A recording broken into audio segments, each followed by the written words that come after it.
माँ लक्ष्मी को प्रसन्न करती हैं ये 7 आदतें। क्या आप में से हैं ये आदतें? तो चलिए जानते हैं कौन सी हैं वो आदतें। तो वीडियो को लास्ट तक ज़रूर देखिएगा। अगर आप भी चाहते हैं कि आपके घर में स्थायी रूप से धन, वैभव और शांति का वास हो, तो विदुर नीति की इन 7 आदतों को अवश्य अपनाइए।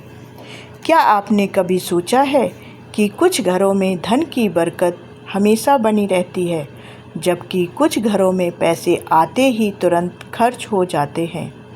क्या आपने महसूस किया है कि कुछ लोग हमेशा सुखी और प्रसन्न रहते हैं, जबकि कुछ लोग हर समय संघर्ष और अभाव में डूबे रहते हैं? इस रहस्य का उत्तर विदुर नीति में छिपा है।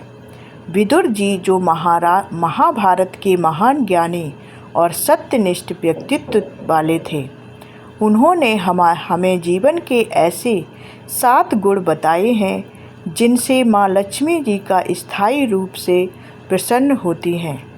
आज हम आपको वही 7 बातें बताएंगे। तो तैयार हो जाइए एक अद्भुत यात्रा पर, जहाँ ज्ञान, धर्म और जीवन के गहरे सत्य मिलेंगे आपको। पहला है धैर्य। हर परिस्थिति में स्थिर बने रहना, यानी कि धैर्य का मतलब है कठिनाइयों के बीच भी हार ना मानना। जो व्यक्ति धैर्यवान होता है, लक्ष्मी जी सदा उसकी ओर आकर्षित रहती हैं। महाभारत में युधिष्ठिर को ही लीजिए। पांडवों ने जंगल में 13 वर्ष का वनवास सहा। उस समय भी युधिष्ठिर ने धैर्य नहीं खोया। उन्होंने भाइयों को समझाया, कठिन समय भी बीत जाएगा, और सचमुच उसी धैर्य ने उन्हें अंत में विजय दिलाई। अब सोचिए जरा, अगर युधिष्ठिर धैर्य खो देते तो क्या पांडव कभी सफल हो पाते? बिल्कुल नहीं।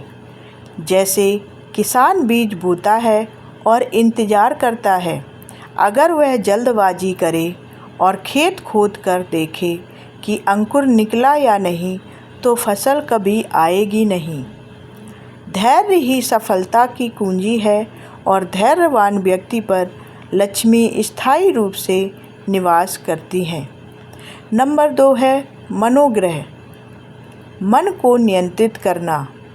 मनुष्य का मन सबसे चंचल है, कभी कुछ चाहता है, कभी कुछ, और अगर मन को लगाम ना लगाई जाए तो यह जीवन को बर्बाद कर सकता है।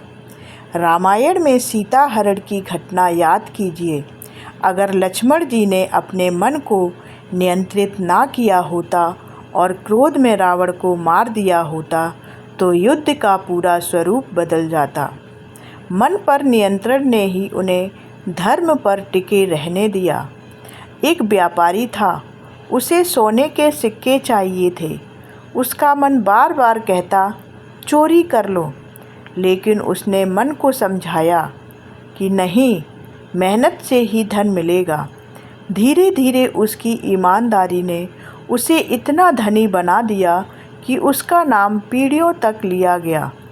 मन को नियंत्रित करने वाला व्यक्ति कभी क्रोध, ईर्ष्या और लोभ में नहीं फंसता।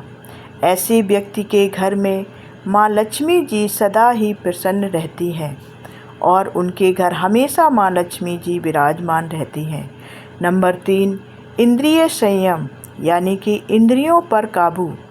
इंद्रियां घोड़े की तरह हैं, अगर इन पर लगाम कस दी जाए तो जीवन की गाड़ी सही दिशा में जाती है, लेकिन अगर इंद्रियां बेलगाम हो जाएं तो दुर्घटना निश्चित है।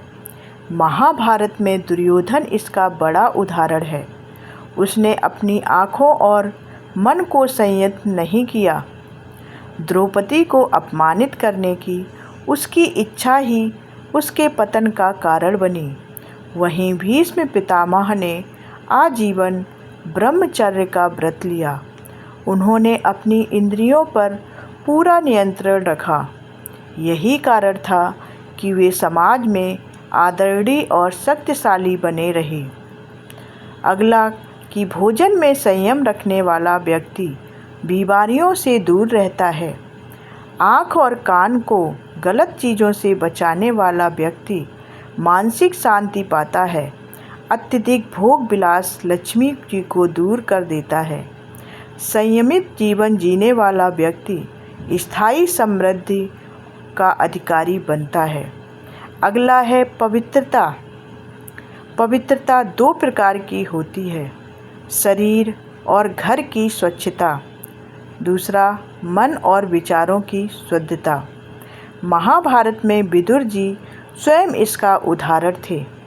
हालांकि वे दासी पुत्र थे, लेकिन उनकी आंतरिक पवित्रता इतनी महान थी कि भगवान कृष्ण ने कौरवों के महल छोड़कर उनके घर भोजन करना पसंद किया। सोचिए जरा, महल में तो सोने चांदी के बर्तन थे, लेकिन कृष्ण ने साधारण पत्तल में विदुर जी का भोजन खाया, क्योंकि वहाँ पवित्रता और सच्चा भाव था। जिस घर में रोज़ सफाई होती है और पूजा स्थल पवित्र रखा जाता है, वहाँ सकारात्मक ऊर्जा आती है। मन से ईर्ष्या और द्वेष दूर करने वाला व्यक्ति हमेशा प्रसन्न रहता है। गंदगी और अशुद्धता लक्ष्मी जी को दूर कर देती है, जबकि शुद्धता उन्हें आकर्षित करती है। इसलिए अपने घर में हमेशा शुद्धता रखें। नंबर 5 है दया, करुणा और सहानुभूति। दयालुता वह गुण है जो इंसान को इंसान बनाता है। दया के बिना जीवन अधूरा है। राजा शिव की कहानी आपने सुनी होगी। एक कबूतर उनकी शरण में आया और बाज से बचने की गुहार लगाई। राजा ने दया दिखाते हुए अपने शरीर का मांस बाज को दे दिया, लेकिन कबूतर की रक्षा की। इस दया ने उन्हें अमर कर दिया। युधिष्ठिर दयालु स्वभाव के लिए प्रसिद्ध थे। उनकी दया के कारण ही प्रजा उन्हें धर्मराज कहती है। जैसे गरीब की मदद करना, भूखे को भोजन देना, बीमार की सेवा करना, ये सब दया के ही रूप हैं। दया से व्यक्ति लोभ और लालच से मुक्त होता है और उसका धन भी शुभ कार्यों में लगता है, और यहीं माँ लक्ष्मी जी की सच्ची कृपा होती है। 6 नंबर पर आता है कोमल बाड़ी, यानी बाड़ी ही इंसान का असली गहना है। कठोर बाड़ी से रिश्ते टूट जाते हैं और मधुर बाड़ी से दुश्मन भी दोस्त बन जाते हैं। महाभारत में कृष्ण की बाड़ी कोमल और प्रभावशाली थी। उन्होंने अपनी बाड़ी से अर्जुन को गीता का ज्ञान दिया और निराश योद्धा को महान नायक बना दिया। एक बार 2 पक्षी पेड़ पर रहते थे। एक की बाड़ी मधुर थी, दूसरा कठोर बोलता था। जंगल में आए यात्री ने मधुर बाड़ी सुनकर पेड़ के नीचे आराम किया और कठोर वाली बाड़ी वाले को छोड़ दिया। यही है कोमल बाड़ी की ताकत। नौकरी में कोमल बाड़ी से सहयोग मिलता है। परिवार में शांति और प्यार बना रहता है। कोमल बाड़ी से लक्ष्मी जी प्रसन्न रहती हैं, जबकि कटु बाड़ी से उन लक्ष्मी जी दूर हो जाती हैं। नंबर 7 पे है मित्रों से वैर ना करना, यानी मित्र हमारे जीवन का सहारा होते हैं। विदुर नीति कहती है, मित्रों से वैर रखने वाला कभी सुखी और समृद्ध नहीं हो सकता। महाभारत में कृष्ण और अर्जुन की मित्रता इसका सबसे बड़ा उदाहरण है। कृष्ण ने अर्जुन को मार्गदर्शन दिया और अर्जुन ने कृष्ण पर पूरा विश्वास किया। इस मित्रता ने उन्हें विजयी बनाया। कठिन समय में मित्र ही मदद करते हैं। व्यवसाय में सच्चे मित्र सहयोग देकर सफलता दिलाते हैं। मित्रता में प्रेम और सहयोग से घर में सकारात्मक ऊर्जा बनी रहती है, और जहाँ सकारात्मक ऊर्जा है वहाँ माँ लक्ष्मी जी अवश्य निवास करती हैं। तो दोस्तों, विदुर नीति में बताए गए ये 7 गुण, धैर्य, मनोनिग्रह, इंद्रियम संयम, पवित्रता, दया, कोमलवाड़ी और मित्रों से वैर ना करना, केवल धार्मिक बातें नहीं हैं, बल्कि जीवन जीने का सच्चा मार्ग है। इन गुणों को अपनाने से न केवल माँ लक्ष्मी जी की कृपा प्राप्त होती है बल्कि जीवन भी सुख शांति और सम्मान से भर जाता है।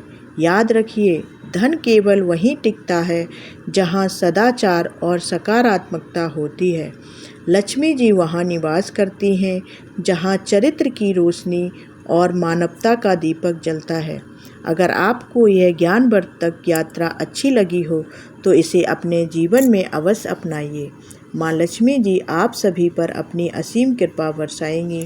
और अगर आप माँ लक्ष्मी जी को मानते हैं तो कमेंट में जय माँ लक्ष्मी ज़रूर लिखें और यह जानकारी अपने रिश्तेदारों और अपने मित्रों को ज़रूर शेयर करें जिससे कि यह जानकारी उन तक पहुँचे।